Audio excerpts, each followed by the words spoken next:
영어 교과서만 하면 다 끝납니다, 다 해결됩니다 라는 이야기를 드리는 게 아니라 영어 교과서조차도 하지 않으면서 학원비만 내주고 계시는 그런 경우들이 너무 많습니다. 기초학습자의 경우에는 이런 패턴 연습을 많이 하는 것이 결국은 자신감을 높여주는 거거든요. 그 부분을 조금 도와주시면 우리 아이들이 영어 학습이 조금 늦었더라도 저는 분명히 다 따라갈 수 있다고 생각합니다.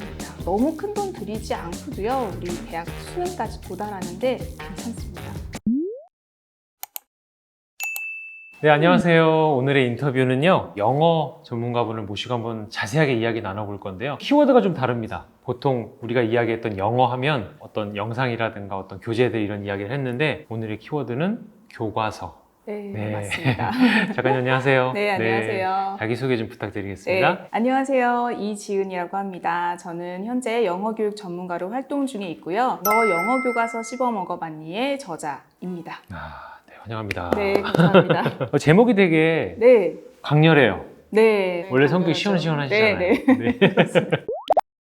네. 영어 교과서 공부법을 굉장히 많이 강조하셨어요. 우리 아이 영어 교육 걱정하시면 사실 대표적인 건 어느 학원에 어떻게 보내지? 뭐 이런 고민들을 맞아요. 제일 많이 네, 하시잖아요. 네, 그렇죠. 근데 그러한 가운데서도 유난히 교과서에 집중하시게 된 계기가 있을까요? 네, 제가 지금은 이제 영어교육 전문가로서 활동하고 그리고 유튜브도 찍고 뭐 책도 쓰고 여러 가지 활동을 하지만 사실 제 경력이요 한 14년, 15년 정도 영어 교과서를 만들었던 편집자 출신입니다. 네. 그래서 제가 천재교육이라는 출판사에서 아주 오랜 시간 동안 초등, 중등, 고등 이렇게 걸쳐서 교과서를 만들었었는데 그 교과서를 제가 만들면서 느낀 점이 있어요. 이 교과서가 굉장히 많이 진화했고요. 여러분들이 지금 아마 현재 아이들의 교과서를 보시면 깜짝 놀라실 거예요, 부모님들은. 근데 이번에 이제 온라인 수업들 때문에 많이 접하신 것 같더라고요. 그런데 제가 이제 교과서를 만들면서는 사실 교육과정에 기반해서 그리고 교육과정 평가원에서 내려오는 그런 지침들을 가지고 굉장히 꼼꼼하게 만들거든요. 그렇죠. 네. 교과서인데. 그렇죠. 오랜 시간 많은 분들이 이제 정성을 들여서 만드는데 현장에서는 이게 반영이 조금 느린 느낌이 좀 드는 거예요. 그리고 이거를 현장에서 열심히 가르쳐 주시지만 사실 가정에서 복습이 잘 안 되면 우리 아이들이 공교육에서 특히나 영어 교과서가 많이 좀 평가절하되어 있다는 느낌이 들더라고요. 네네. 그래서 안 되겠다. 이걸 좀 알려야 되겠다. 그리고 사교육에 지금 너무 많은 돈이 들어가고 있는데 그게 영어 학원이 가장 비쌉니다. 그런 부분들에 있어서 영어 교과서가 사실은 우리 많은 분들이 사용하시는 그 미국 교과서라든지 아니면 코र्스북 뭐 이런 ESL 교재 못지않게 아주 잘 구성이 되어 있거든요. 근데 그것들의 좀 장점, 진가를 좀 못 알아보시는 것 같아서 제가 조금 안타까워서 영어 같은 경우에는 사실 교과서 자체에는 그림밖에 없는 경우들이 있어서 3, 4학년에는 그렇죠. 뭐 레싱 뭐 이런 거 나오고 그림 4개 나오고. 그래서 어머님들이 이게 더 접근이 어려우신 것 같더라고요. 그런데 영어 교과서는요, 디지털 교과서가 있어요. 영어 교과서를 가정에서도 충분히 활용하실 수 있을 것 같아서 제가 영어 교과서란 컨텐츠를 학부모님들이 좀 놓치고 있지 않으셨나 하는 생각에서 소개를 하고자 이 책을 쓰게 됐습니다.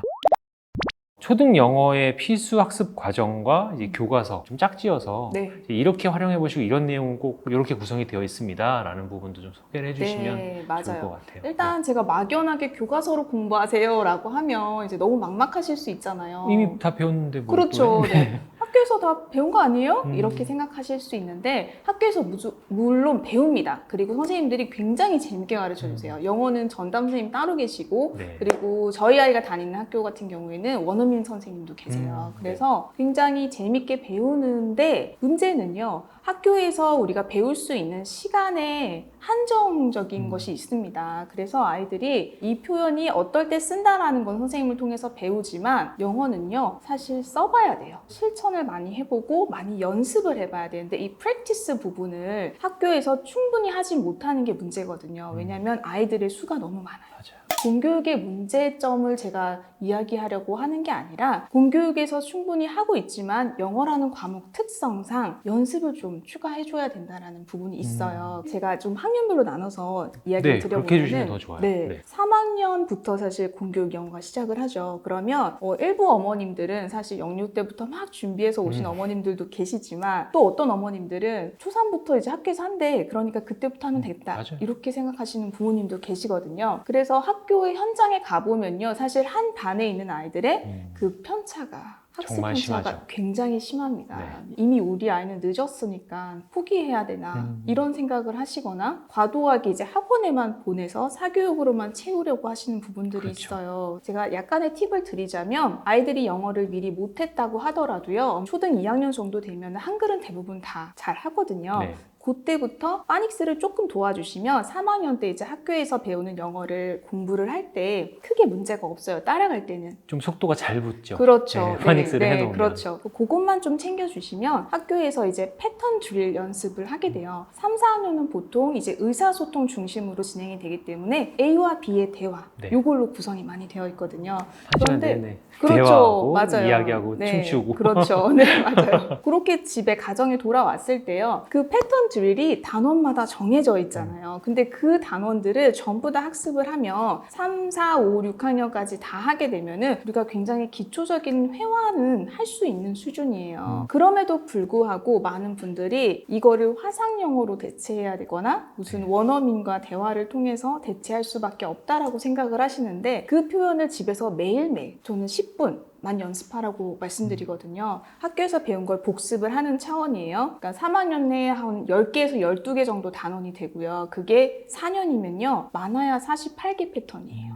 그래서 그 연습을 열심히 충분히 하고 그 다음에 화상 영어를 하셔도 괜찮거든요. 그런 가성비가 훨씬 좋습니다. 말씀하신 그 패턴 대화하는 모습들은 디지털 교과서에서 다 그렇죠. 영상과 네. 음악으로 다 들을 수 있는 거죠. 음성으로. 네. 디지털 교과서가 굉장히 잘 되어 있는데요. 아이들 이학습터 아시잖아요. 그 이학습터 아이디로 들어가시면 아이가 학교에서 배우고 있는 그 교과서를 다운로드 받으실 수 있어요. 속도 제어도 되고요. 네네. 그리고 역할도 돼요. A 역할을 하고 싶다라고 하면 A 역할이 묵음 처리가 되고 시간을 정해줘요. 그러면 그 시간 동안 아이가 말해야 되는 말할 수 거예요. 있도록. 네. 그런 연습들을 좀 반복해서 해주시면은 아이가 학교에서 배운 걸 복습하는 것만으로도 충분히 기본 회화 그리고 입에 애들이 붙여야 되거든요. 그걸 속도 있게. 근데 그걸 잘 못해요. 그 연습을 가정에서 매일 10분만 좀 해주시면요. 학원 보내는 것보다 저는 교과서 패턴 익히시는 거를 더 강조드리고 싶어요. 사실 가장 기본적인 형태, 활용도 높고 기본적인 형태의 문장을 네, 다 맞아요. 제시를 네, 해놓은 네. 건데 아이들 머릿속에 그게 많이 없더라고요.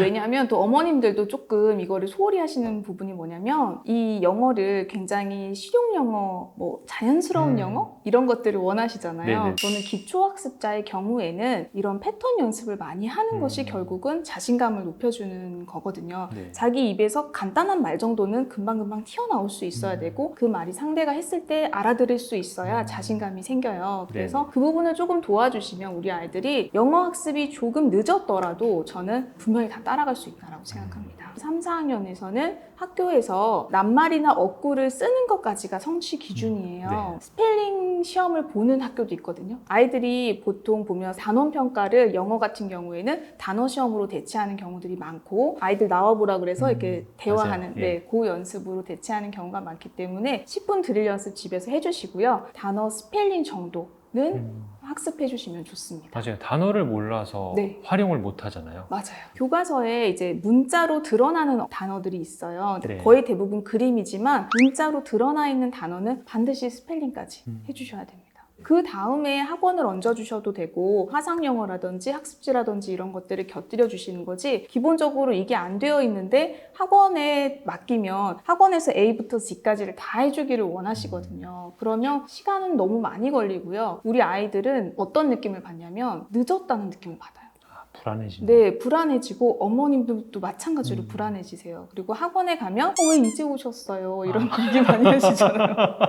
그 다음에 추가로 이 아이가 지금 3, 4학년인데 스펠링 이런 거 외우는 거 좀 어려워하는 것 같아. 그러면 학원에서 친구들이랑 같이 어휘를 좀 외워보면 조금 나을까? 또는 얘가 이런 건 굉장히 잘하는데 영어책 읽기 같은 게 조금 부족해. 그럼 영어 도서관에 한번 보내볼까? 이런 식으로 어머님들이 플랜을 좀 짜주시는 거예요. 네네. 그러니까 무턱대고 그냥 대형 영어학원에 등록부터 하시면 안 됩니다. 우리 아이들 상처받아요, 정말. 레벨 보고 상처받아요. 학원 보내실 때 우리 부모님들이 이 부분은 꼭 좀 챙기셔서 확인을 좀 하세요 네, 라는 네. 부분이 있으면 좀 네, 말씀 좀 맞아요. 해주세요. 수학보다도 영어 같은 경우는 영역별로 나누어진 교재들이 많거든요. 그리고 어머님들이 일단 되게 어려워하세요. 학원에서는 우리 아이 대단한 거 하고 있습니다 라는 걸 보여줘야 네. 되니까 막 표지도 영어로 돼 있고 다 원서고 막. 다 영어예요. 네. 네, 근데 자세히 보면요. L은 리스닝이고요. S는 스피킹이고요. R은 네, 거의 리딩이라고 리딩. 보시면 되고 네. W는 라이팅이에요. 그런 약자들 네, 어색해하지 마시고 계속 찬찬히 보시다 보면은요. 우리 아이 숙제 정도는 반드시 챙겨주셔야 되고요. 두 번째는 교재들이 굉장히 많거든요. 영어는. 근데 네. 그 교재가 학원에서 자체적으로 뭐 쓰는 교재일 수도 있어요. 그런 교재들이 많아요. 그러면 어머님들이 하나만 좀 챙겨주시면 좋겠는 거는 이 자체 교재가 시중에 어느 교재와 수준이 비슷합니까? 유사합니까? 그거를 좀 확인을 해주시면 좋을 것 학원에 같아요. 물어봐서요. 네, 학원에 네. 물어봐서. 그래서 학원에서 답변을 못하면 그것도 문제고요. 그리고 이제 답변을 해주신다라고 하면 어머님들이 시중 교재랑 비교를 해보셔서 우리 아이가 사실상 어느 정도의 수준의 책으로 공부를 하고 있는지를 체크해 보셔야 돼요. 학원 자체 교재라고 하는 것이 사실은 난이도가 굉장히 들쑥날쑥한 경우가 그렇죠. 많아요. 네. 그래서 그걸 한번 물어보시면 큰 도움이 되실 겁니다.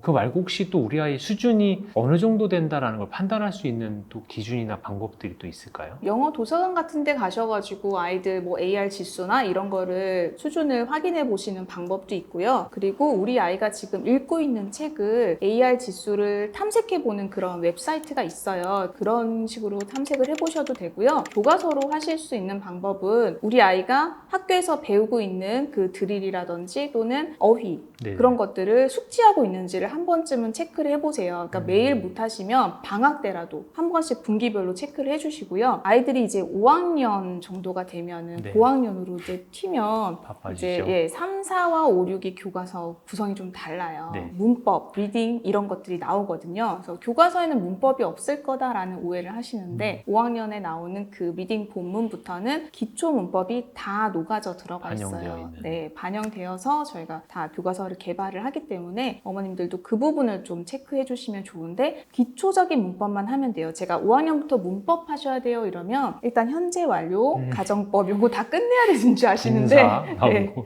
아닙니다. 그거는 중학교 2, 3학년에 나오는 문법이니까요. 네. 과거 시제, 현재 시제, 미래 시제 이런 거, 그다음에 뭐 조동사, 3인칭 단수에는 S나 ES가 붙는다. 뭐 이런 것들 있잖아요. 많이 복습을 하고 연습을 해야 되는데 그런 기초적인 것들이 빠지면서 사실은 중등에서 구멍이 생기거든요.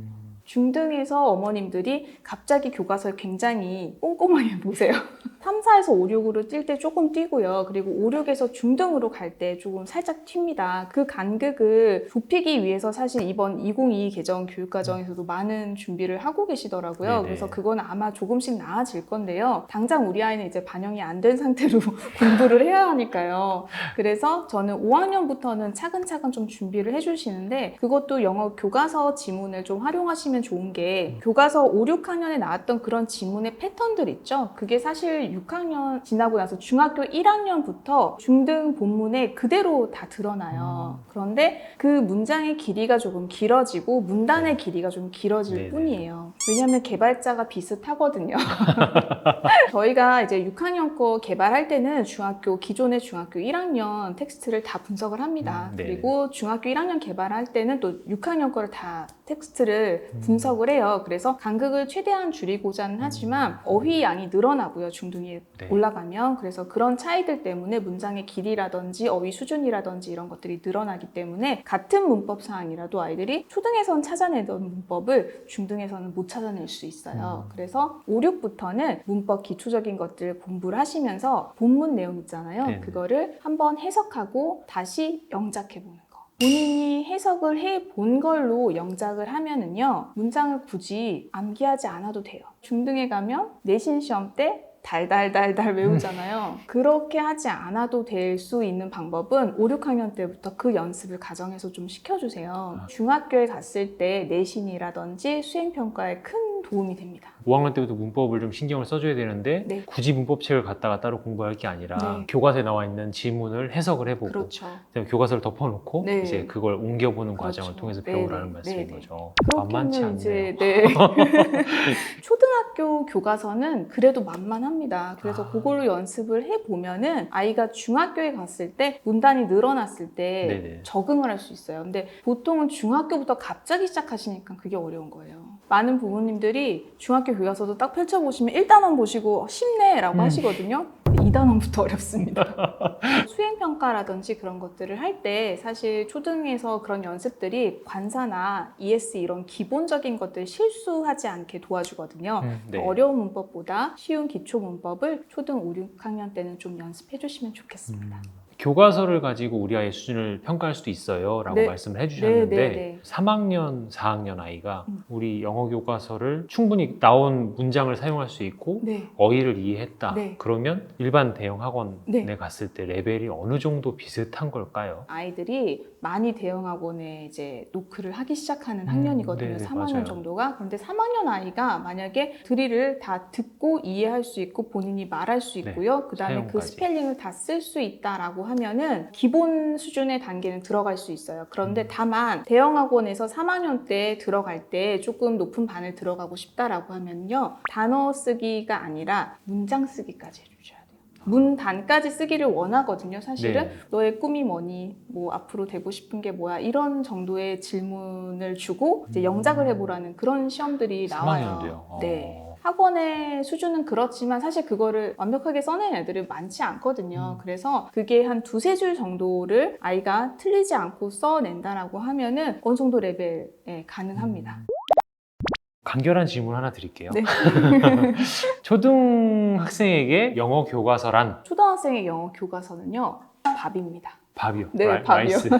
매일 먹는 밥. 제가 아. 밥이라고 한 이유가 세 가지가 있는데요. 일단 첫 번째는요. 이거 밥이지 이러면 우리 네. 쉽다. 너무 어떤 친숙하고 건지, 익숙한. 네, 아시죠? 그래서 이제 이거 밥이지 하면 껌이지 이런 거랑 비슷한 거죠. 그래서 아이들이 사실은 쉽게 접할 수 있어요. 다른 교재에 비해서 접근도가 굉장히 높습니다. 그래서 첫 번째는 우리 아이들이 쉽게 접근할 수 있다는 점에서 밥이라고 이야기를 드렸고요. 또 두 번째는요. 우리나라 사람들의 주식이죠. 그렇죠. 우리 반찬 되게 많지만 밥 없으면 짜서 못 먹습니다. 꼭 먹어야 되는 것 중에 하나가 교과서예요. 그 다음에 세 번째로는요. 진짜 꼭꼭 씹어 먹어보셨어요, 밥? 아니요. 이러시면 안 돼요. 너무 솔직하게 나오네. 그렇게 밥을 먹지 않아요. 굉장히 꼭꼭꼭 씹어 먹어보세요. 너 영어 교과서 씹어 먹어봤니처럼 아주 아. 오랫동안 씹잖아요. 단맛이 납니다. 밥에서 단맛이 나요. 선생님 해봐야겠다. 드셔보세요. 다른 거 뭐 반찬 다 좋아요. 그런데 일단 주식으로 밥을 드시는 것처럼 기본적으로 영어 교과서의 수준이 아이가 되지 않는다라고 하면 다른 것들을 너무 많은 비용을 들여서 아이한테 넣어주지 마시고요. 기본적으로 이 내용들을 좀 숙지하시고 우리나라 공교육을 좀 믿어주시고 아이들을 좀 지도하신 다음에 그 다음에 아이가 이제 밥을 먹었으니까 반찬도 골고루 먹어야죠. 여러 가지 다양한 반찬들을 사교육 시장이 워낙 넓잖아요. 저는 이제 영어 교과서만 하면 다 끝납니다. 다 해결됩니다. 라는 이야기를 드리는 게 아니라 영어 교과서조차도 하지 않으면서 어머님들이 아이들한테 그냥 학원비만 내주고 계시는 그런 경우들이 너무 많습니다. 그래서 아이가 이 교과서 제대로 잘 이해했는지 밥 꼭꼭 잘 씹어 먹어봤는지 한번 확인해 주시고요. 그 다음에 좀 더 필요한 것이 무엇인지를 어머님이 옆에서 지켜봐 주시면서 그거를 사교육을 좀 채워주시면 아이들 영유부터 시작해서 너무 큰 돈 들이지 않고도요. 우리 대학 수능까지 도달하는데 괜찮습니다. 네. 정말 많은 분들이 공부를 잘해봤던 많이 연구했던 네네. 분들이 늘 얘기하는 거 교과서로 했어요. 거기서 네. 더 나아가서 교과서를 여러 번 보라는 이야기를 네, 많이 맞아요. 하잖아요. 네네. 그게 정말 씹어먹는 과정이에요. 네, 맞아요. 그 단맛을 선생님도 느껴보셔야 돼요. 아이들도 느껴봐야 됩니다. 그 단맛을 아직 못 부끄럽네요. 보셨어요. 이 책을 보면서 인상 깊은 내용이 많이 있지만 그 중에 딱 제일 기억에 남는 건 교과서를 다르게 볼 줄 안다라는 표현이 있더라고요. 네. 이게 처음 봤을 때와 또 여러 번 보면서 또 다른 것들이 눈에 보이기도 할 건데 애초에 교과서를 대하는 마음 자체가 우리가 그냥 흔히 익숙하고 그냥 많이 했던 것 이런 거 말고 다른 관점으로 많이 보면서 적극적으로 좀 씹어먹는 우리 아이들이 된다면 최소한 기본 이상의 것은 튼튼하게 갖춰지지 않겠는가라는 생각을 하게 되는 시간이었습니다. 네, 선생님 장시간 감사합니다. 네, 감사합니다.